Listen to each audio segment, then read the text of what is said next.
I don't think you people realize how insanely radical this Zohran I don't know what his name is, the New York mayoral candidate guy. I know it sounds great when he says he's gonna pay for everything and make everything free and it's all gonna be amazing, but that's not reality. In reality, he wants to have a higher tax on the white neighborhoods than the other neighborhoods. He wants to literally redo the tax structure based on race. That's racist. I honestly don't even blame y'all because it sounds so great and new and shiny, but y'all are cooked. Hello guys, welcome once again to the channel. I hope wherever you're watching, you're having a great time. Now, the other day we saw Zohran Mamdani win an election that is quite consequential when it comes to the person who will be the next mayor of New York City. And this win has elicited a lot of discussions between different people in America. And it seems his win is not welcomed by a certain group of people, majorly whites. Why is this happening? Zohran won against Andrew CUOMO, and many people were surprised. It was not just the surprise that this little known young person won a primary that could project him to being the next mayor of New York City, a city that is quite consequential in the politics of United States. Apart from just that win, other whites have been coming out and speaking about what they think Mamdani's candidature would lead America to.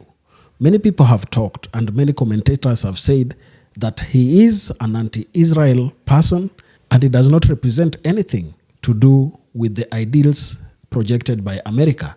So they started saying that they want this person investigated because he is not an American-born person and he cannot be the mayor of New York City. Let's watch, then come back and share our thoughts. This person did not win because he's a Muslim, but he won in spite of being a Muslim. And that is a civilizational victory. The campaigns launched against him explicitly brought in Islamophobia. There were websites that were calling him a jihadist, a stealth, this and that. The most vile, blatant Islamophobic tropes were being used publicly against him. And still, he won. And it is a sign of integration. It's a sign of civilizational strength, but it also presents its challenges. Many Muslims are wondering, how can a Muslim be a mayor when they're going to have to do things that are morally ambiguous? Sometimes our biggest critics are not from without, they're from within. And this requires an internal conversation. Politicians are not clerics. And it is high time the Muslim community to differentiate a politician from a cleric. It is a very positive sign that the two most cosmopolitan and most prestigious cities in the Western world, London and New York, have Muslim mayors. They weren't elected because they're Muslim, but they were both elected in spite of being Muslim in the Islamophobic climate, which means they weren't just highly qualified. They were so highly qualified that they overcame the odds of being a Muslim. That is a very positive sign, and we should welcome and be thankful that this is a reality. Instead of congratulating Zohran Mamdani on his motherfucking race to become mayor in New York City, y'all are calling for him to be deported because he won. Because the people voted for him, you want to call for his deportation. On what ground? Because you fucking politically disagree with somebody does not mean they need to be fucking deported. Y'all need to stop using deportation as a means to say, I don't fucking like you and you need to fucking go. Bitch, that's not how this works. Everybody was fucking tired of Eric's old bootlicking ass anyway. Nobody cared about him. Nobody gave a fuck about him. He needed to get the fuck up out of there immediately. Andrew CUOMO is just as corrupt as Donald Trump, so bitch, who the fuck would vote for him? Except for an idiot. It's a lot of y'all out there. Zohran Mamdani deserves to be the mayor of New York City. He earned it. He's intellectual. He speaks for the people. He's educated. He has a lovely wife and a lovely family. At the end of the day, just because he is not somebody that looks like you does not mean he's not from this fucking country and means that he needs to get fucking deported. Y'all need to grow the fuck up, shut the fuck up, educate yourself, and sit in the back of the classroom and learn something. Thank you. Ogles wants Zohran Mamdani deported. Yes, he wants him deported because he won the Democratic primary in New York. Y'all are that goddamn petty. Zohran Zohran has been in this damn country for 7 years. He was born in Uganda. And what the hell does that matter? Isn't the United States built on a melting pot? Now you want to deport somebody because they don't meet the standards that you want in office. He's asking Pam Bodie, the Attorney General of the United States, to investigate him. And I quote, "I write to request that the Department of Justice open an investigation into whether Zohran Mamdani, I hope I said that right, currently a candidate for mayor of New York City, should be subject to denaturalization proceedings on the grounds that he may have procured U.S. citizenship through willful misrepresentation or concealment of material support of terrorism." So now y'all trying to call this man a terrorist? This is racism at its best. Anytime someone of the Caucasian persuasion feels threatened by a minority, they start throwing out shit like this. If Pam Bodie actually does this, this tactic will be used on every minority in politics that was not born or was born here, but just is not white. Anytime I think the Republican Party couldn't get any worse, they one up me. So Representative Andy. So MAGA now wants to deport Zohran.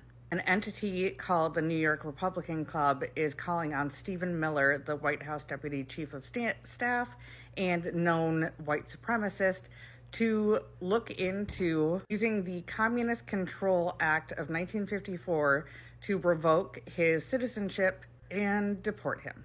But I guess the good news is we now know what some of the talking points are going to be for online efforts to keep Zohran from getting elected. And we're all seeing other ones, like because he's pro-Palestinian, that somehow makes him anti-Semitic. Not true. And then on the other side, because he said that he doesn't believe that Israel should exist as a Jewish state, that somehow that makes him a Zionist. Also not true. Some people are saying that because he said that about it not existing as a Jewish state, that somehow that makes him a two-state solutionist. But Zionists are using the fact that he's never actually said that he believes in a two-state solution to mean that he is anti-Semitic. Other people are trying to point out that his platform won't work, like rent freezes. They're saying that landlords will go broke. I've seen people say that because of 9/11, that New York should never have a Muslim mayor. And other people are saying, and I've seen a lot of videos on this, saying that he's a never Kamala person. And that means that he's anti-black. I've also seen that he is allegedly part of Abandon Harris. And I have done a ton of research over the past 24 hours to try to determine whether or not he was part of either of these organizations, and he was not. Now, Zohran did support the uncommitted movement during the primaries. That was about Biden. He also supported the Leave It Blank campaign, again, about Biden. However, when Harris became the candidate, I personally cannot find any evidence that he supported any of these groups. He actually had interviews highlighting the differences between the two candidates, between Trump and Kamala Harris. What vision would you say you share in your mayoral campaign, in those hopes, dreams, and ambitions that would be similar to the Democratic vision put forward by Kamala Harris and the Democrats this time? Would you find any area of similarity in the visions you're offering? Absolutely. For governance? First, I would just say, I was born and raised in Uganda, in East Africa, and elections were often a show, a performance. We knew the result in advance. And so it is truly something that I still hold dear, that this is not simply an exercise. This is one where people can determine the outcome. Sure. And I think that we need to ensure that that continues to be the case across this country. There's actually another person that comes to mind when I think of Vice President Harris's vision, and that is Lina Khan. She chairs the one of the most important agencies in the United States, which intervenes on behalf of American consumers against monopoly powers like the corporations that control so much of our lives. We know that if President Trump wins, Lina Khan is not going to be anywhere near the White House. No. We know that if Kamala Harris wins, that is the only chance that there is a Lina Khan at the head of that agency. This was around the same time that Uncommitted was cautioning how bad DJT would be for Palestinians over there and here, and also encouraging people not to fuck around with their votes. It's clear Netanyahu will be doing everything in his power to get Trump elected, and we have to do everything in our power to stop him. So this is just the beginning. If you see people saying these talking points or other ones, ask them for proof. Don't allow them to be like, trust me, bro. That's not proof. So the online psyops are going to be fucking insane for this particular election, as well as others later on, and we have to be fucking diligent and fight them all. Zohran Mamdani has got them Republican MAGA suckers shook. First, we had Donald Trump commenting on his Temu Twitter about Zohran's looks. Can you imagine a man who's had to pay for pee his entire life talking about another man's looks? Listen, the only people calling Daddy Trump are the people in his party that are down on their knees. But what I really don't understand is why doesn't MAGA just come out and say that they're racist? Just say that you're racist, that's what you are. You said, do it the right way. A motherfucker comes over here, does it the right way. Not only does he come here legally, but he wins an election through the democratic process the right way, and now you're calling for his deportation? The Republican Party of New York City is calling for his deportation. The party that apparently doesn't know how to read is trying to invoke the Communist Control Act to have Zohran's immigration status revoked. Zohran's a self-proclaimed democratic socialist, but we know that MAGA's never read a book and doesn't know the difference between a democratic socialist and a communist.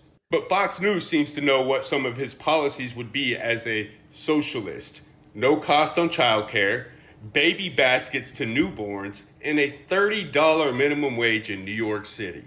Well, who's gonna pay for it? All the greedy mofos that supported Andrew Cuomo.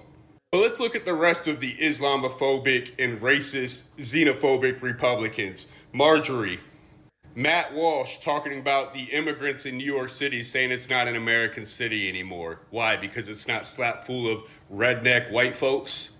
Or how about Nancy Mace with this, the never forget after 9/11? As if you're trying to demonize and vilify all Muslim people in this country. When anybody with half a brain knows that MAGA Christian nationalists are the worst savages this world's ever seen. The fact of the matter is, we already knew this was a racist nation. We saw it with Vice President Kamala Harris, but there were still a lot of people that were blaming it on her laugh or the fact that she kept pursuing billionaires. Maybe there was a little bit of truth to that because she did accept a lot of billionaire money. But Zohran is showing us exactly how racist and xenophobic we are as a nation in the United States of America. Keep pushing, my guy. We had 9/11 happen, and somehow you've forgotten. And I know you said never forget 9/11 museum. We rebuilt the tower, you know, in remembrance of all those that lost their lives.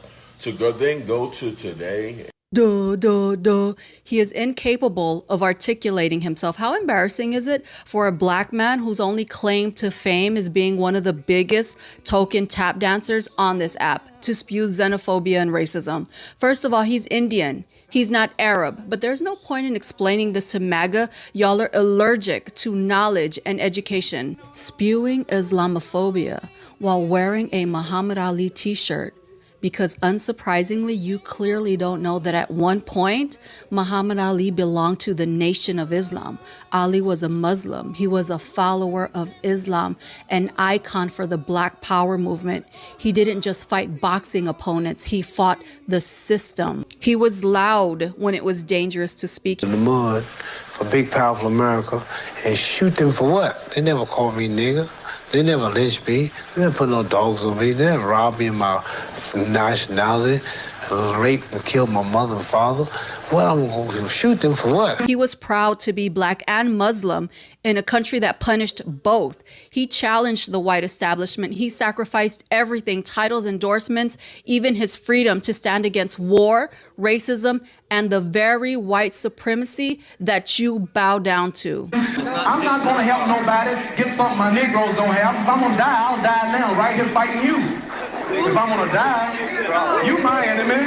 My enemy is the white people, not Vietcongs or Chinese or Japanese. You my opposer when I want freedom. You my opposer when I want justice. You my opposer when I want equality. You won't even stand up for me in America for my religious beliefs, and you want me to go somewhere and fight But you won't even stand up for me here at home. You're submissive to white supremacy, pathetically desperate for white acceptance, and undignified self-hater who married white because you can't even stand yourself. You call black women the EBT community. You weaponize white supremacist talking points against the black women in your own community. Do you think Muhammad Ali has anything in common with you, who gets on social media every day to tap dance for white people who despise you and use you as a token because you turned self-hate into your brand? And I know you said never forget 9/11 museum. I have a serious question about this particular Kunesian. I know this is going to seem random, but it is something that has bothered me about him ever since he came on the scene or slunked on the scene. Are we sure he doesn't have some sort of a TBI? Like some sort of a CTE or something? Why does he always talk like this and move the camera? What is wrong with him? Why can't he fucking sit still and talk like a normal fucking human being? Like I am. Every time I see this motherfucker, he's either drunk or got 4 concussions going on at the same fucking time. I'm John Paul King. What is wrong with this motherfucker? Damn. Does he always gotta act like this? Somebody need to give him a CAT scan or something. The fuck is going on, man? Few things about Zohran Mamdani. He's my age. I'm 30. He's like 34. That's crazy. A politician in his 30s? Yeah. Secondly, the reaction from MAGA to him winning, just the primary, not actually becoming the mayor yet, is the most childish, infantile bullshit I've ever seen in my life. It's so odd seeing a ton of Southerners act like they care about the status of New York all of a sudden. New York is blue. Since when do you care about the state of liberal cities? Since when? Are you going to live there? Are whatever policies he installs going to affect you? The answer is no. And no New Yorkers, I promise you, are thinking about y'all down here. Step by step, the South is trying to take away democracy while being concerned about a Muslim young man possibly becoming the mayor of New York. How does that affect you, dumbass? Then they're making it about 9/11. There's no connection there. Just because he's a Muslim, that has nothing to do with 9/11. He was a child when 9/11 happened, right? Also, do we really know who did 9/11, or do we know what they are telling us about who did 9/11? And what's funny is, if we as ex-Christians and non-Christians had this kind of reaction about a Christian coming into office in any city, we could be like, oh my God, New York is going to become a city of rapists, child molesters, and mass murderers. Oh God! That could actually be our valid reaction, because it's always y'all doing that. The last person who assassinated Democratic lawmakers, what was he? A white Christian nationalist. Oh! Shocker. Look at history. The Dark Ages, the Crusades, colonization, slavery. Who was doing all of that? Christians. Correct? You have nothing to stand on. Nothing. You act as if you have this throne of moral superiority that you can sit on just because you believe that your religion is true, but you have no ground to stand on. Reality is against you. Doesn't matter what your faith is. Reality shows that Christians as a whole can't really be trusted. Sure, some individual Christians can be, but you've proven time and again that you can't be trusted. Every reaction that I've seen to Mamdani, to Iran, to any conflict involving somebody brown or black, it just shows that y'all are just white supremacist children. You have not developed mentally. Y'all are afraid of every little thing that is not revolving around your stupid God, your mythological God. You guys are psychotic.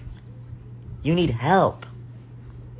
You see people praying to a different God than yours in a different fashion than you do, that's not far off from speaking in tongues and doing whatever the hell else weirdo shit that y'all do, and you panic. You see this happening in public and you're like, oh my God. Meanwhile, there are dumbass Hebrew Israelites on the street in my city every fucking week. Then you have other Christians in public squares screaming at us to repent. They won't leave us the fuck alone. Then you have the religion I used to be a part of with their little carts in the middle of the square telling people that the end is coming. Look in the mirror. Look in the mirror. You're not that different from Muslims. They just have a different form of worship. You dehumanize these people because you believe whatever you hear about them, and you think that their violence is a different kind of violence than yours is, but it's not. Violence is violence. And then you always have to have us as queer people in your mouths. You always have to put us in the mix, like, look how they treat queer people, blah, blah. Look how you do. You call us an abomination. Your preachers say that we should be lined up and shot in the back of the head. You're hypocrites. You're all hypocrites. Fuck off. Please. The end of religion would be a blessing to the world. The end of the major religions in this world, Christianity and Islam, would be a blessing to this planet. Because it ain't doing shit for nobody. You know, one thing that I think is becoming extremely obvious since Zohran won the Democratic primary for the mayoral election in New York, you know, outside of racism and xenophobia, is this basic lack of imagination. Like, Zohran ideas are not so far-fetched because they are happening elsewhere in the world. He wants to create city grocery stores. He wants to make public transportation free. He wants to freeze rent-stabilized apartments to make housing more affordable in New York. He wants to reform the police. He wants to revamp city government to be more effective and therefore save more money for taxpayers. He wants to tax the wealthiest people within New York who are currently not paying their fair share of taxes, which are not radical ideas. And yet the loudest people who are rejecting or pushing back those ideas are people who are at the same time have never said anything about the tax breaks for the billionaires. They totally see that as something acceptable because it has been done in our society time and time again, because we've been fed this ideology of trickle-down economics, which does not work and has never worked in this country. Because when you give rich people more money, they don't give it to their employees. They don't trickle down and spend more money in society, or at least in the way in which you think.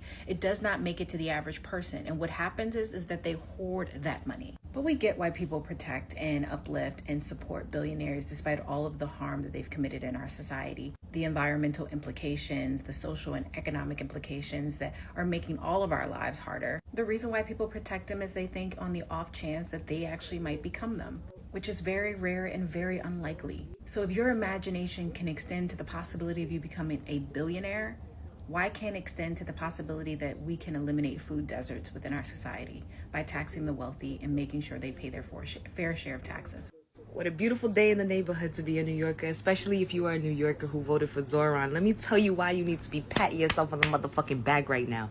Did you know that within minutes of Zohran getting that win, securing that clutch Democratic nomination on Tuesday night, that real estate workers, real estate agents immediately started getting flooded with calls from buyers stating that they are no longer interested in investing in any property in New York City, baby? They want to look for places outside of New York City. Did you know that? So a luxury real estate broker by the name of Ryan Surrent, right, states that his biggest priority now, his number one job is going to be moving people out of New York City and into Florida. Florida, I'm so sorry, but these motherfuckers gotta go. He states, excuse my dog in the background. He states that because of the results, aka Zohran's win, right, that clients are going to be holding off on making any type of investments here in New York City, any type of property investments. That's the shit I like to hear. That's what I want to hear. Rent can finally maybe be affordable again. Make the city black again. We finna make the city black again, y'all. We finna make the city brown and black again. I'm so proud. You know what this means, though? He needs to win. He needs to win, because if him just securing, Zohran, I'm talking about, if Zohran just securing the Democratic nomination in the preliminaries made it so that these people already are like, hold up, we don't want to invest here. They're not racist enough for me here anymore. We got to make him win. We got to make him win. So to all my fellow states out there, like Georgia, Florida, California, that's also dealing with housing crisis. You're also dealing with a housing crisis in your state. This is what you need to do. You need to find a candidate that literally makes it a part of their campaign to address your housing issues, because that's what Zohran did. And because we decided to vote him in and he got that nominee, guess what? All of these investors, they don't want to come invest over here anymore, because we voted for a candidate who's going to be fighting for our rights. Take notes.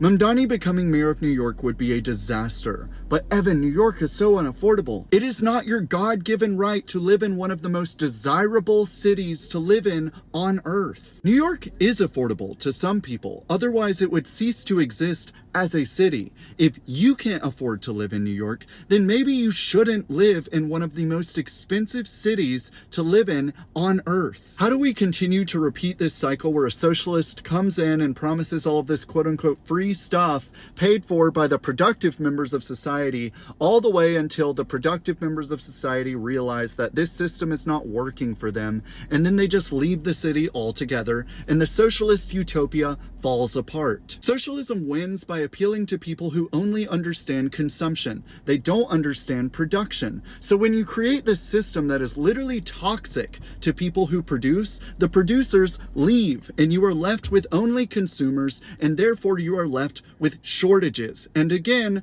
the utopia falls apart. Mayor of New York would be a disaster. But Evan, New York is so unaffordable. It is not your God-given right to live in one of the most desirable cities to live in on earth. New York is affordable to some people. Otherwise, it would cease to exist as a city. If you can't afford to live in New York, then maybe you shouldn't live in one of the most expensive cities to live in on earth. Every day I get on this app, there's always a horrible take that I have to address. And this was one of those takes. So the way people like this talk about politics, specifically when it pertains to affordability, and Mamdani advocating for New York to be affordable for people living in New York City, people living in New York City, New Yorkers that have been there, a lot of them for generations. This isn't Dubai. This isn't like relocating to Dubai. This is people, a lot of these people that have been here in New York City for a literal generation. And we all know why. New York City's history, literally the longest history of attracting poor immigrants. White people, Europeans, Jews, Irish, Italians, Eastern European Jews that all arrived to New York to escape poverty. And the same thing is true of Latinos like Puerto Ricans. The Puerto Rican migration is very significant in New York, and a lot of African Americans that relocated from the South to New York City from the South. So when Mamdani says when he becomes mayor, if he becomes mayor, God willing, he will become mayor, that he's going to make New York City affordable for New Yorkers, those are the people that he's thinking about. Those poor New York families that have been in this city for literal generations, not the gentrifiers that just got here. One of the most significant areas that's seeing the largest amounts of gentrification now is the South Bronx. That's the area that's now being gentrified by people that are relocating to New York and making it unaffordable for New Yorkers that have been in New York City all their lives. The South Bronx is primarily comprised of poor Hispanic and Black families that have, again, been there for literal generations. So the push by Mamdani to address gentrification in those communities where those New Yorkers that have been there for literal generations are having to deal with rising costs of rents and lack of affordability is good policy for those New Yorkers. And we don't care what someone that probably most likely does not live in New York has to say about that. Ignoring the significant ties that these Blacks specifically and brown people have to New York is not something that's uncommon from types like you. As you try to gentrify Puerto Rico and make it Hawaii, it's not surprising that you would relocate to parts of New York and think that the people that have always been there, that are saying that they want the city to be affordable, are the problem. The people that have always been there, that have been there for literal generations, that are saying that they want the city to be affordable, those people are the problem. Be so fucking for real. It is too fucking early for this shit, and I have not even had my motherfucking call. Now, you are able to see the kind of negative rhetoric that the candidature of Zohran Mamdani attracted. There are a lot of things that are really being revealed from this, because the same people who are complaining right now complained when Barack Obama was the president of the United States. They came up with this issue that was popularly known as the birther movement, and they questioned the validity of Barack Obama's birth certificate. So if you look at how American system is working right now, it tends to reveal that they have no place for persons who are not white. If you're white, your candidature will not be put to question. But if you are anything other than white, be prepared for strong challenges. And this really shows you how bad things have fallen. They have always said that America is the land of the free. It is somewhere where somebody with no known name can come out, dream big, and achieve that dream. But then it seems there are people who are hell-bent to really tarnishing this name and make America not so free as it was. Because how do you explain why this young American gets to be elected, wins a primary, and then he faces a backlash from majorly an opposing party, not Democrats, but Republican nationalists, saying that they cannot allow America to be led by somebody of this stature. So Zohran Mamdani's candidacy for New York City mayor has sparked varied reactions, with some white New Yorkers expressing skepticism or opposition due to his progressive policy platforms and perceived inexperiences. As a democratic socialist, Mamdani advocates for bold initiatives like free public buses, rent freezes, city-run grocery stores, and significant tax hikes on the wealthy to fund social programs. These policies, while resonating with younger and more liberal voters, may alienate white New Yorkers who lean moderate or conservative, particularly those who prioritize fiscal restraint or are skeptical of government-led interventions.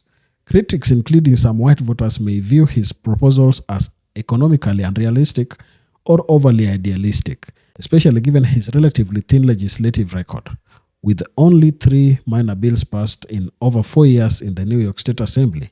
This perception of inexperience could be particularly concerning for those who value proven administrative competence in managing a city with $12 billion budget and complex bureaucracy. Mamdani's outspoken criticism of Israel and his support for Palestinian causes have also stirred controversy, potentially contributing to unease among some white New Yorkers, particularly in Jewish communities. His comments on the phrase globalize the Antifada, which he framed as a symbolic call for Palestinian human rights, drew sharp criticisms from Jewish public figures and organizations like the U.S. Holocaust Memorial Museum, who accused him of sanitizing a slogan associated with violence, while Mamdani has condemned anti-Semitism and proposed increasing funding to combat hate crimes. This stance has been exploited by opponents like Andrew Cuomo, who quoted the city's large Jewish population with a pro-Israel position. This dynamic may resonate in neighborhoods with significant Jewish populations, where concerns about anti-Semitism would overshadow other coalition-building efforts, including support from some Jewish groups like Jews for racial and economic justice, but may feel alienating to those who prefer traditional political arrangement. Polls indicate Mamdani performs strong among white, college-educated and younger voters, but lags behind CUOMO among lower-income and older demographics, including some white communities. Furthermore, his identity as a Muslim and immigrant, while a source of pride for many supporters, has been targeted by opponents using anti-Muslim and anti-immigrant tropes, potentially amplifying discomfort among a subset of white voters influenced by post-9/11 sentiments or skeptical of his rapid rise. While there are many policy points that many people differ with Mamdani on, there is that subset group of white New Yorkers and white Americans who don't want to see anybody who is not white taking any powerful position in America. That is why you are able to see many, many clips going viral about people who don't want to really talk about, who don't want America to be led by people they consider as outsiders. Share your comments down in the comment section, and if you're watching us for the first time, please consider subscribing to the channel, like the video, and share. Thank you, and let's meet on the next one.